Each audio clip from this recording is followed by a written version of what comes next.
When you start working on an essay, the first thing to do is to look at it and think about, well, what's the key problem?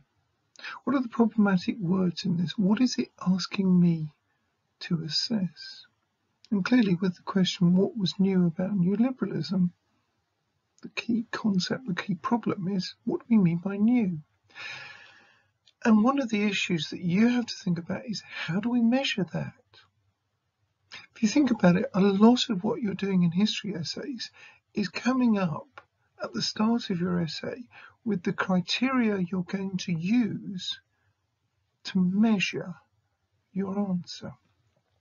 So the first thing we've got to think about is, what do we mean by new? How might we define new? Whether there are circumstances which lead to newness. So it's not just about, well, there's a whole series of new policies emerging, such as old age pensions and trade boards and the School Medical Service and the National Insurance Act and the Mental Deficiency Act, if you want to throw that in, although that's of course a much more problematic way of thinking about it, the way in which there was, if you like, a response to eugenics in the period of new liberalism. It's not just about, were there new measures, but was there a new climate that was leading to these new measures being deemed to be appropriate? In other words, what was changing in the milieu that new liberalism existed in, which might drive the emergence of new forms of policy? Things like changes in the workforce, changes in the labour market, as you can see on the graph here. One of the things which is interesting about the period in which new liberalism emerges is that wage levels stagnate, which means people are not going to be feeling as well off. And indeed, money wages, that's the money that you're actually getting in your pocket, is going up, whilst real wages are going down. In other words, it's an inflationary period. It's a period in which prices are going up faster than wages. What impact might that have upon changing political emphases? Is one of the things we might think about when we talk about what's new. So the first thing you're going to do with an essay of this kind is set out what you see to be the problems.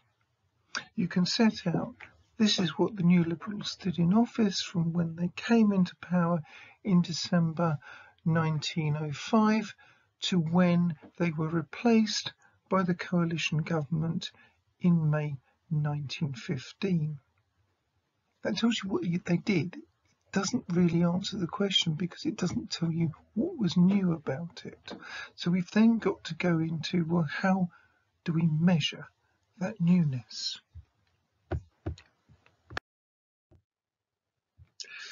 Well, one way of thinking about that is to think about, well, what goes before?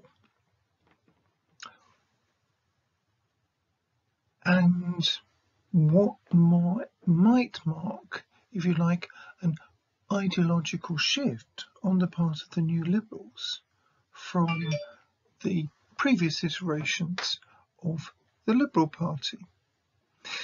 In particular, do we see a shift from a Gladstonian approach to politics?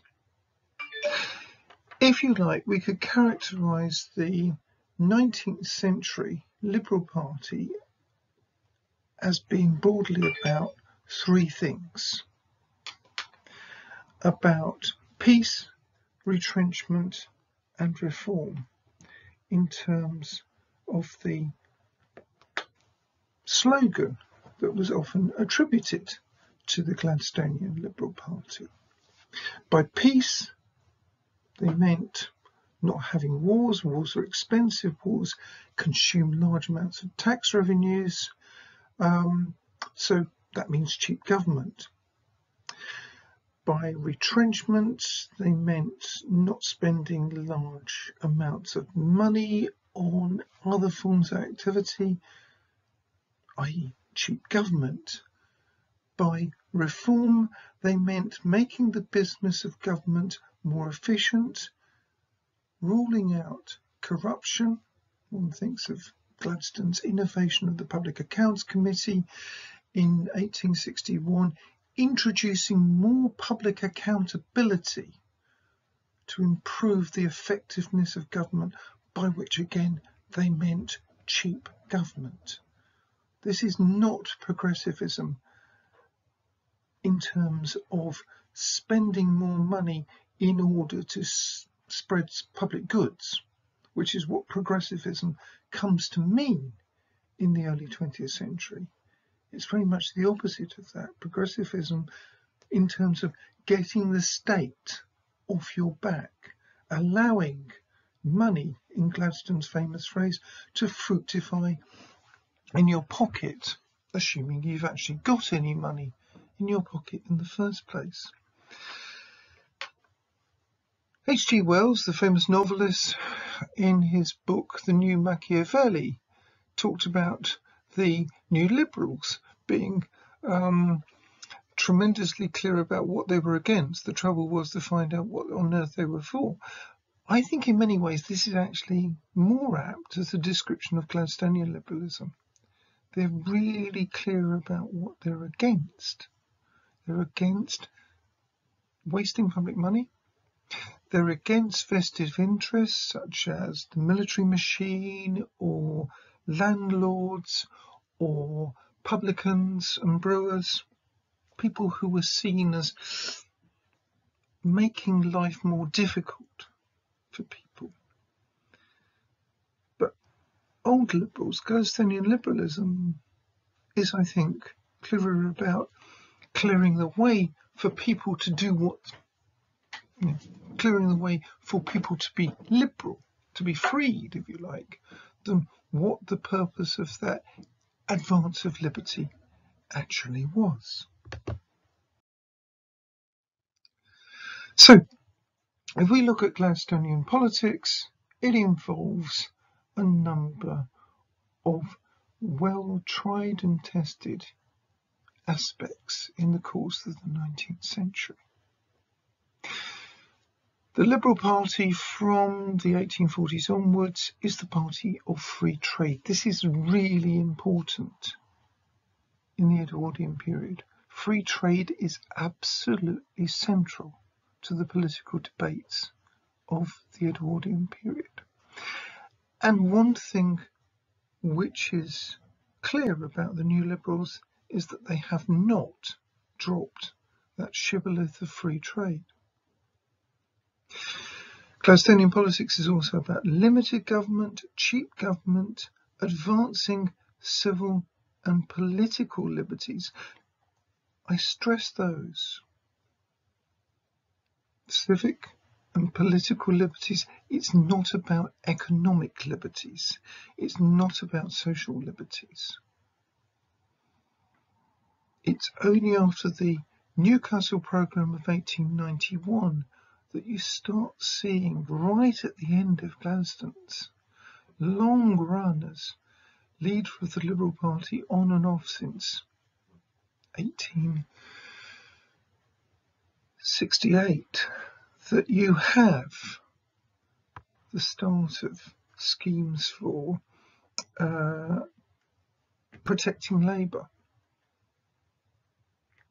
having shorter working hours and so on, as being central to the programme. Otherwise, what's remarkable is what they're against. They're opposed to militarism, so the Liberal Party is very split by the Boer War.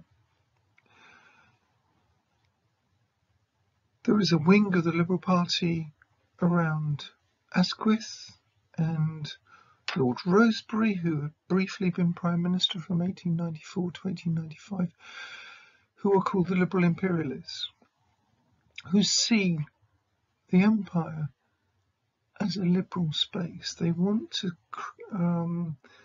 spread liberty and, if you like, a British way of life across that imperial space. They see the empire as a great liberal enterprise.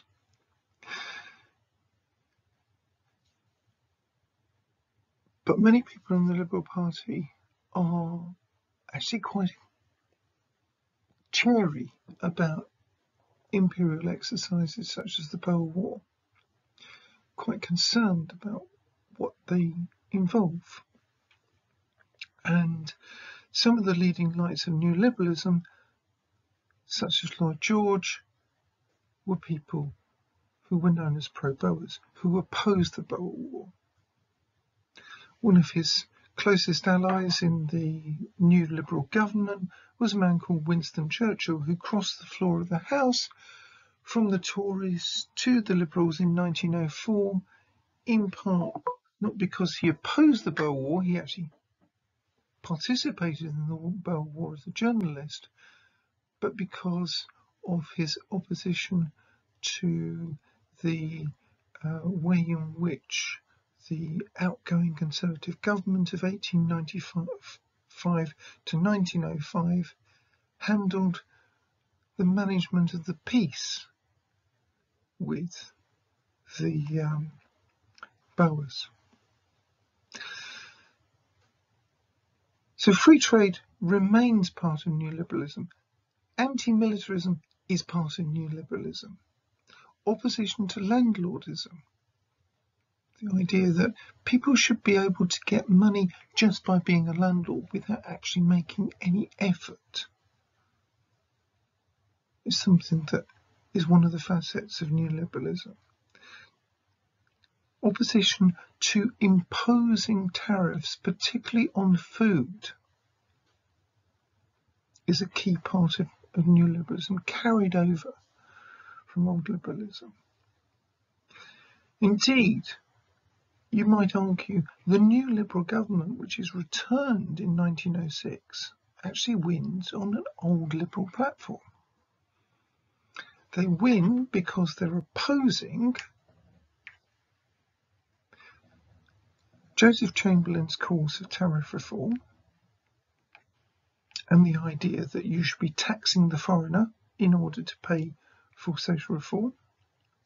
Instead, they cling on to the idea of free trade, of cheap food, of not taxing the food which is being imported. After all, Britain now depends upon imports for 40% of its food. That's now in 2020.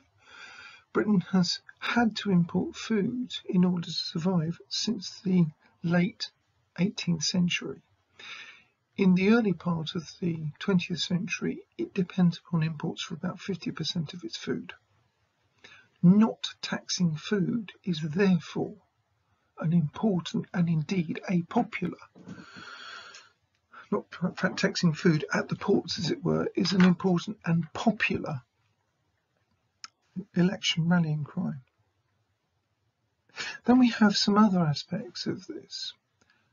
The Conservatives in 1902 had passed an Education Act which enabled public money to go to the support of church schools and got rid of school boards, popularly elected school boards which were running non-church schools. There's a lot of people who are not members of either the Church of England or the Catholic Church who vote Liberal. A lot of people who are called non-conformists, Methodists, Baptists, Congregationalists, etc. They tended to be very strongly opposed to the 1902 Education Act, and this was a major rallying cry to the Liberals in the 1906 election. Again, it's a form of old liberalism. This is not about social reform. The other thing that these groups are very opposed to is the 1904 Licensing Act. One of the things which happens in the late 19th century is that the politics of alcohol is absolutely central to both national and local political campaigning. Lots of people, particularly among Liberal supporters, are actively and militantly teetotal. This leads at local level to what the eminent historian John Lawrence has called beer barrel politics at local level, where local publicans and licensees line up to support the Tories against Liberals who are seen to be trying to reduce people's licensing hours. Again, this is not what you might think of as new liberalism, but it's absolutely central to the politics of the Edwardian period. Finally, and this is where we do turn to a distinction between old liberalism and new liberalism, is the idea of whether liberties are negative or positive. It's argued that old liberalism is frequently about getting the state off your back. In other words, the liberties of the subject are seen as negative, that it's about stopping the state, stopping you doing things.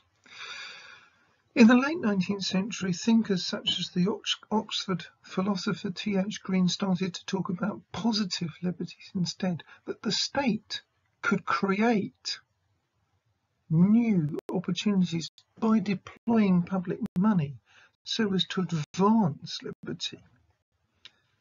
This is positive liberty. This is what really starts to come in. So what was different about the Edwardian period that led to a changed attitude to welfare, that led to the view that the state should step in and care for people, provide supplementary benefits for people, because in effect that's what's happening.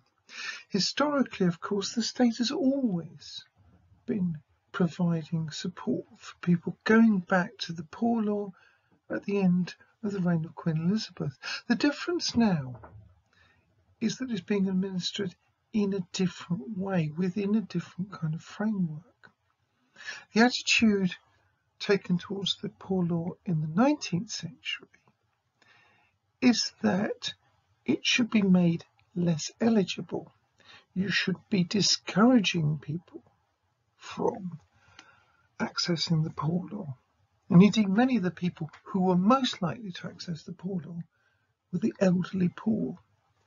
Royal Commissions on the state of the aged poor in the 1890s, for instance, are part of the backdrop to both parties moving in the direction of thinking we need to introduce old age pensions. It's about supplementing, adding to what's happening under the Poor Law. And it's also seeing that in a very different kind of light. In the early 19th century, you have people talking about when you're serving your own interests, you're also serving the interests of the community as a whole. This is what in the Thatcher period came to be known as trickle down. By pursuing your own self-interest, the money you create goes down and helps other people. Doesn't necessarily work like that either in the Thatcher period or the 19th century, but people believed it. What happens differently in the Edwardian period is you get a twist on that. So Herbert Samuel, who was a New Liberal cabinet minister, says All expenditure which succeeds in improving the part benefits not that part alone, but the whole of the community. That's why all parts of the community may justly be called upon to share in the cost of measures that in their direct and immediate application touch only the well-being of the poorer. In other words, he's reversed that 19th century thinking and said, actually, by spending money on helping the poor, we're helping everybody else as well. And this is what people like T.H. Green meant by positive liberties. This is not socialism, this is a liberal intervention to create greater opportunities for people as a whole, to lift some of the burdens that you see on people. And there are a whole series of different factors which come together to create these kinds of ideas. So we have within that the idea that the state should not be passive, the night watchman state that's sometimes associated with Gladstonian liberalism, but instead the state should play an active part in promoting the welfare of its citizens. The need to do that is pointed out by two things. One is that the existing system of caring for the poor and the sick and the needy simply isn't working, and that existing ways of thinking about how to make things better also do not quite fit the bill. You can see this in, say, the changing attitude to the poor. So in the early 19th century, there is a tendency to see the poor as being victims of their own failings. There's still an element of that in the early 20th century. So you have the idea of secondary poverty created by one of the supporters of neoliberalism, the social reformer Sebon Rowntree, who in his book The Poverty of Study and Town Life, published in 1901, talks about secondary poverty which is created by spending too much money on discretionary things like gambling, drinking, tobacco, sinful activities, if you like. But there's also a sense that many people are poor through no fault of their own.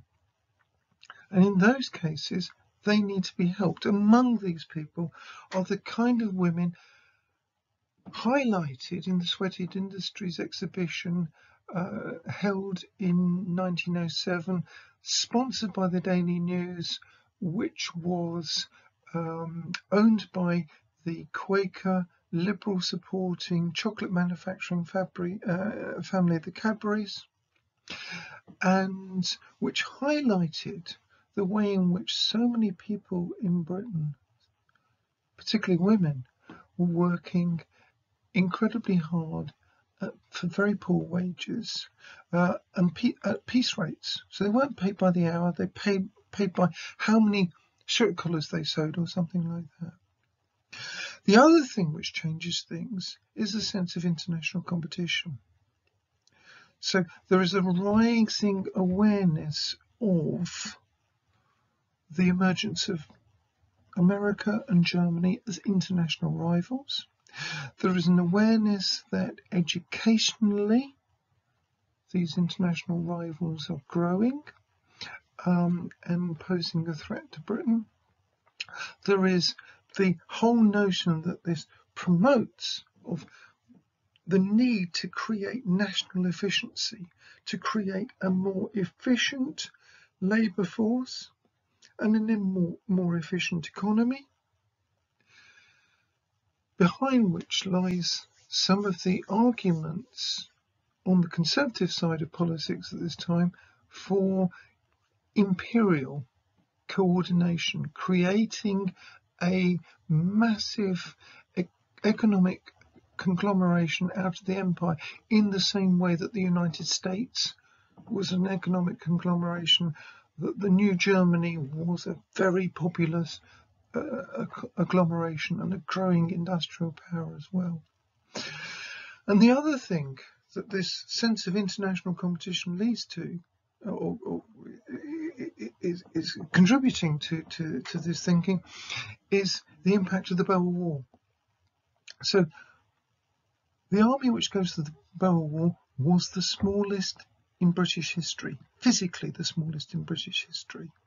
You have people who are stunted. You have something like a third of the population, a third of the recruits are rejected because they're not physically fit enough. So in those circumstances, you get concern about the physical fitness of the British population and the need to address that.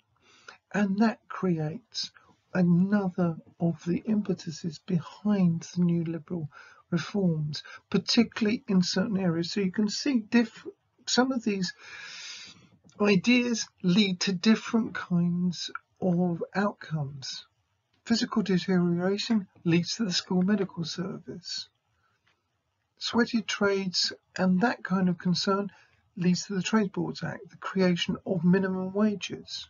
So there's a whole range of different changes within the Liberal Party itself and within the wider milieu, including Lloyd George going to Germany and seeing what Bismarck was doing with the creation of the welfare state there, which creates the atmosphere in which new liberalism becomes possible. So we've seen there's changing attitudes to the poor law. There's also more of an infrastructure for the provision of welfare in the sense of the rise of friendly societies. There is a demand for changing the poor law, reflected in the Royal Commission on the Aged Poor in 1895, the introduction of employment protection legislation by both Conservative and Liberal governments in the 1890s, the introduction of new forms of taxation of the rich through things like death taxes in the 1880s and 1890s. A Liberal Chancellor of the Exchequer says we are all socialists now, not during the new Liberal period of 1905 to 15, but in 1885. And that's talking about the introduction of death duties and the way in which those death duties are already being used to fund a growing range of welfare, growing expenditure by local authorities on welfare and so on. So one might argue that new liberalism is, if you like, a particular explosion of activity building upon work which has been going on for a number of years. Old age pensions, for instance, has been talked about, as I said earlier, since the 1890s by both parties, and when they're eventually conceded in 1908, they're conceded on a fairly limited basis.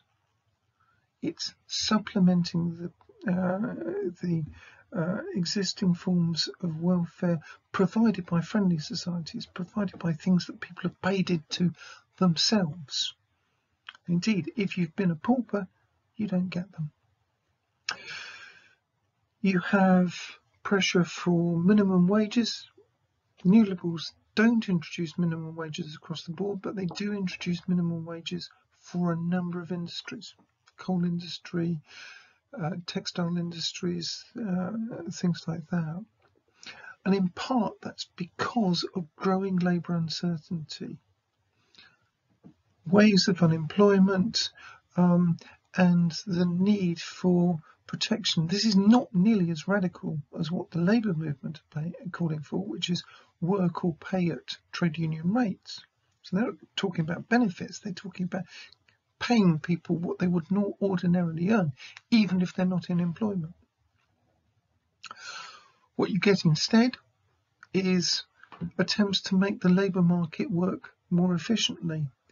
The Unemployed Workmen's Act, passed by the outgoing Conservative government, was designed to provide make-work schemes, if you like. It's a kind of early form of Keynesianism. Labour exchanges, which drew upon innovation in voluntary bodies such as churches, was an attempt instead to try and make the labour market work more efficiently by finding jobs and then matching people to the jobs, rather than the unemployed having to do, as the phrase went at the time, tramp around before they could find jobs to slot into. So much for the labour market. What about health? So as you can see here, you have major problems in terms of health of the population revealed by the effects of the Boer War. You actually had the medical officers of health in London talking about the London population being so unhealthy that a fourth generation Londoner is inconceivable. So it's in these circumstances that you have, first of all, the Interdepartmental Committee on Physical Deterioration set up under the Conservatives, and then a whole series of interventions designed to tackle this specific problem. So if you're answering what was new about the new liberalism, you have to say this is the linkage. For these particular pieces of legislation, this is where the School Meals Act comes from. And we need to bear in mind the School Meals Act is a piece of discretionary legislation. So what it does is it allows local authorities to provide school meals for people living in their areas. It does not require them to do it. And one of the reasons why it doesn't require them to do it is because you've still got people who argue actually the unit of welfare is the family. And if the state is providing for children, then the family isn't. We're actually undermining the family. The point, of course, is, as Fred Jowett, the Labour MP for Bradford, elected in 1906, who was one of the principal drivers behind this legislation, argued when he was the chairman of the relevant committee on Bradford City Council, was that parents couldn't afford all too often to actually provide food for their children, with the result that children were fainting at school. You had major problems of tuberculosis. This is the real killer disease of the time, the point which people get terribly anxious about in the late 19th, early 20th century, which leads to the innovation of the school medical service. This is national efficiency in action. You have the Children Act, which builds upon the Prevention of Cruelty to Children Act passed under the Tories of 1889 to provide additional legal protection for children. And you also have the first piece of town planning legislation in 1909. Again, it's building upon existing developments, ideas and legislation. So the first legislation to clear slums is going back to the mid-years of the 19th century. What you have is local authorities going to Parliament and asking for pieces of legislation to be passed to allow them to clear slums, because they need legal title in order to do it. What this is, the Housing and Town Planning Act, is, if you like, a further iteration of that. It is something which builds upon the Public Health Act 1875, passed under Disraeli, which allows local authorities to develop their own housing estates. The LCC was already embarked upon that when the Liberals were controlling that in its early years, building massive new housing estates around London. Town planning idea which comes in with people like Ebenezer Howard, Golden Cities of Tomorrow, published in 1898, is about creating healthier environments in which people can live, thrive, children can grow up, and so on. And the crux of the politics of the Edwardian period is probably this one, the politics of tax and trade, because one of the points I've been trying to make is that it's not as simple as Tories, reactionaries, liberals, progressives. Both parties are proposing changes in welfare, maybe with different emphases, maybe at different rates, but both parties are passing pieces of social reform. Workmen's compensation, for instance, 1897, passed under a Conservative government. The difference between the two parties, or the key difference between the two parties in the Edwardian period, is how do you pay for this welfare? So the Conservatives sought to use the term they actually used of themselves at the time, the Unionist Party, phrase which comes in light of the issue of Home Rule for Ireland from the 1880s onwards. These are the people who oppose Home Rule for Ireland. And that's how people like Joseph Chamberlain move into the Conservative camp, or the Unionist camp, by the Edwardian period. For them, and particularly for Joseph Chamberlain himself, the way to pay for social reform is by taxing the foreigner. You can see the Germans and the Americans have already introduced protective tariffs for goods entering their country in order, so it would seem, to protect their industry behind a high tariff wall.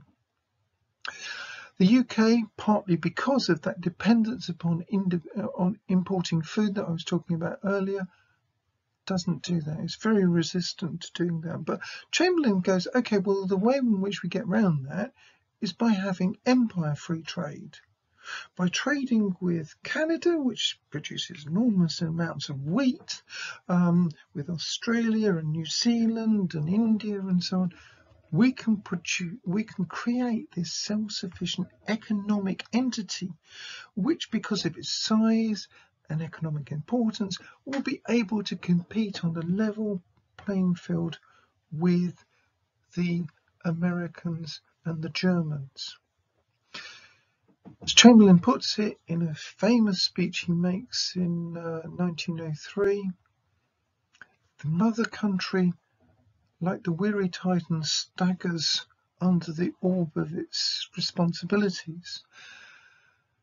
It's time for her daughters, that is the colonies, Canada, etc., to come to their aid. So he's talking about creating a consolidated empire and then taxing goods which are coming in from Japan. You see the reference to Japan here, America, Germany, etc., etc.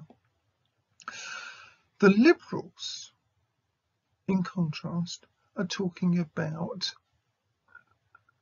taxing the rich and maintaining the free breakfast table, the breakfast table where you're not taxing food heavily. One of the challenges is that you're not just trying to pay for social welfare, you're trying to pay for battleships. While all of this is going on, you also have a naval race with Germany.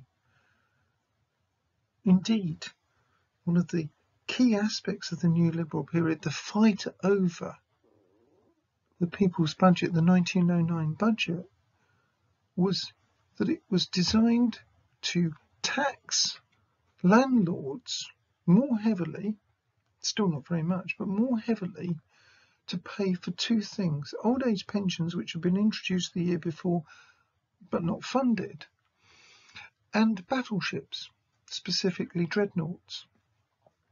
So you have the Liberals facing all kinds of challenges in terms of fiscal policy. The argument between the two parties is over: do you tax the foreigner? Do you tax the rich? Whilst on the fringes, and I stress on the fringes because they remain very much a small ginger group alongside the two main parties. You have the Labour Party, who are talking about socialism, but not necessarily with a great deal of clarity about how they're going to fund it. So, for the Liberals, this means putting up taxes on the rich, and remember, most people do not pay income tax. It means taxing unearned income. So that is things like the value which comes to landlords simply from owning land.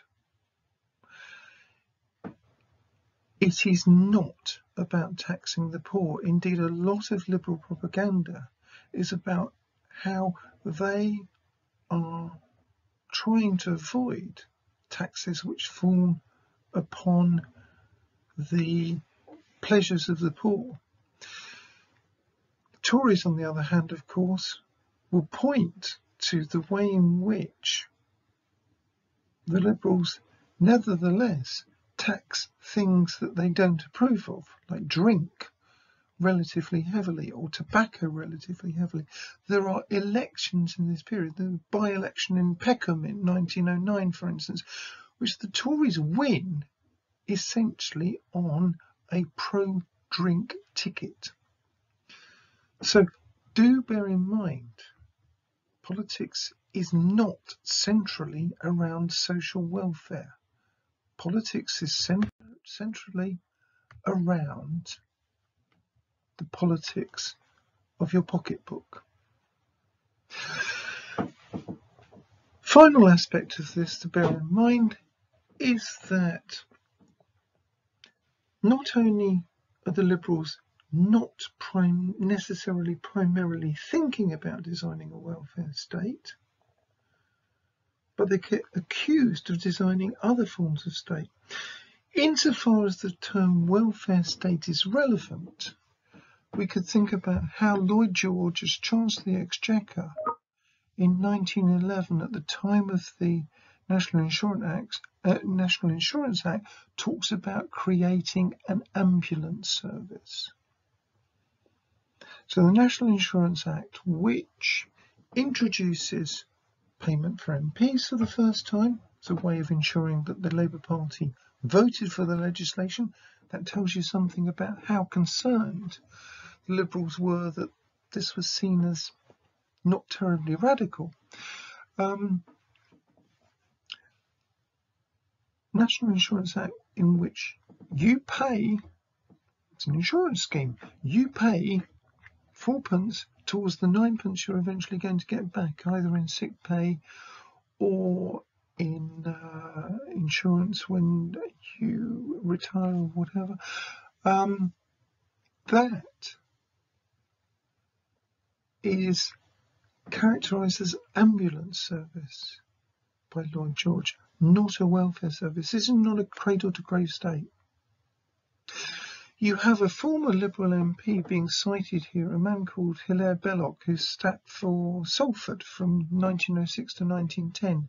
Then stands down because he cannot stomach new liberalism. It's too radical for him.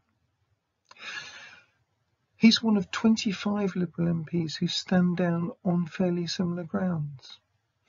And for Hilaire Belloc, what he valued was the idea of everyone having a stake in the community, everyone having property. He saw property as the best form of security and the best form of welfare. And he saw the advancement of the state into redistributing property, redistributing wealth from one group of people to another, not as providing welfare, but as providing civility, providing the basis of the servile state in which we will all be pensioners of the state. And that is, if you like, a very liberal critique of the state advancing into those areas of liberty.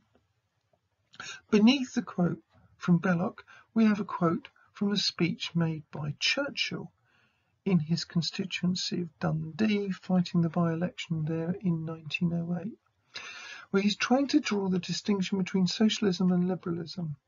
It is, I think, a really important and useful illustration of how this distinction works in the minds of new liberals. Socialism seeks to pull down wealth, where liberalism seeks to raise up poverty. And this is very much a kind of trope which lasts through the 20th century. Socialism is the politics of envy. It's about levelling up, not levelling down. Socialism would destroy private interests, private property. Liberalism would preserve them only when they can safely and justly be preserved, reconciling them with the public right. So liberalism will get this balance. Socialism will kill enterprise. Liberalism will rescue it from the trammels of privilege and preference, which are, of course, what Toryism does. Socialism assails the preeminence of the individual. Liberalism seeks, and shall seek more in future, to build up a minimum standard for the mass. This is the core of new liberalism. In Churchill's language, this is the man who creates the trade boards. This is the man who creates the labour exchanges. It's about minimum standards. It's not about creating an all-embracing new form of political economy, which is what socialism is. A third way of looking at what the liberals do is to say, well, actually, do they create a security state rather than a welfare state? They establish MI5 as a home security service in 1909. They amend and extend the Official Secrets Act of 1889 in 1911.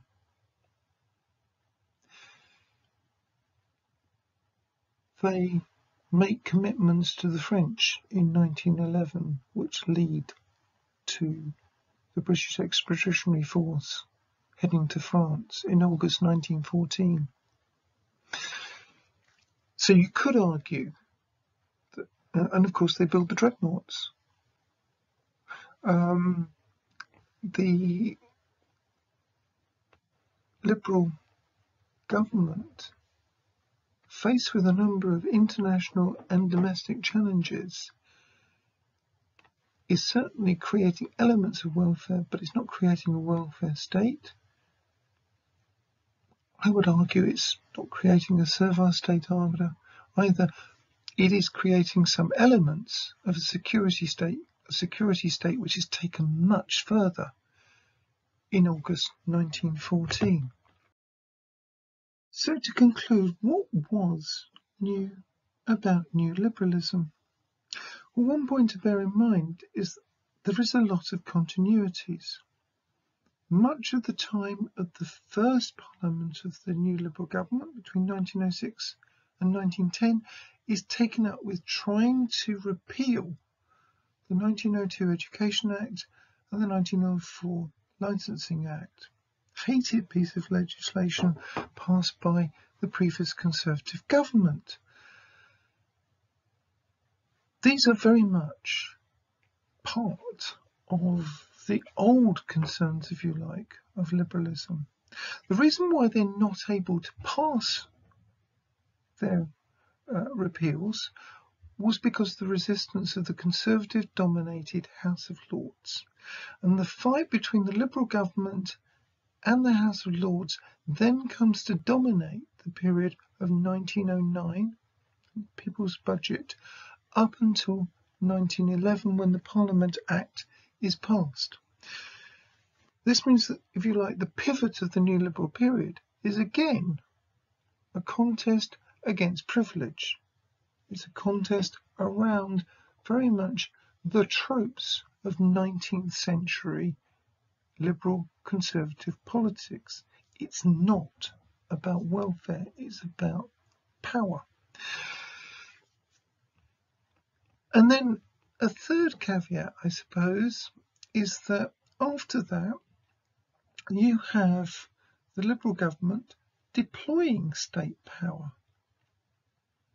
So it's able to rule the House of Lords because the Parliament Act has been passed, and the delaying powers of the House of Lords has been ended. So it overrules the House of Lords on Irish Home Rule, on disestablishment of the Welsh Church, and so on. But it also deploys state power in order to control suffragettes through things like the Cat and Mouse Act, and by putting troops in to deal with the major trade disputes which we see in 1910, 1911, 1912. The consequence is that we need to think quite carefully about what we mean by new liberalism.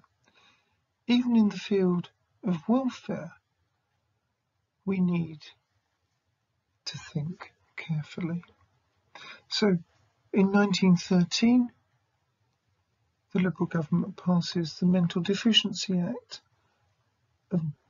which replaces the so-called Idiots Act of 1886. Using the unpleasant language of the time about, quote, the feeble-minded, this allows people to be designated as such. It was opposed by only 3 MPs, one of whom, Liberal MP called Josiah Wedgwood, who in 1919 joined the Labour Party, described it as a piece of legislation drawing on the ideas of the horrible eugenics society, as indeed it was. So, new liberalism has to be seen within the framework of the government as a whole, and within the framework of what's happening domestically and internationally. At bottom, it's not about a movement towards socialism, it's not about a movement to the Attlean welfare state. Indeed, Labour may have managed to promote a number of things they were really keen on: Trade Disputes Act, Mines Act, Trade Union Act, School Meals Act. All of these reflect Labour pressure. But Labour didn't get the thing that they most wanted, the Right to Work bill. What instead passes is entitlements, not rights, as we've seen with the National Insurance Act, and measures which are passed alongside the poor law to make markets work more efficiently. And that, I would argue, is the core of the thinking behind new liberalism.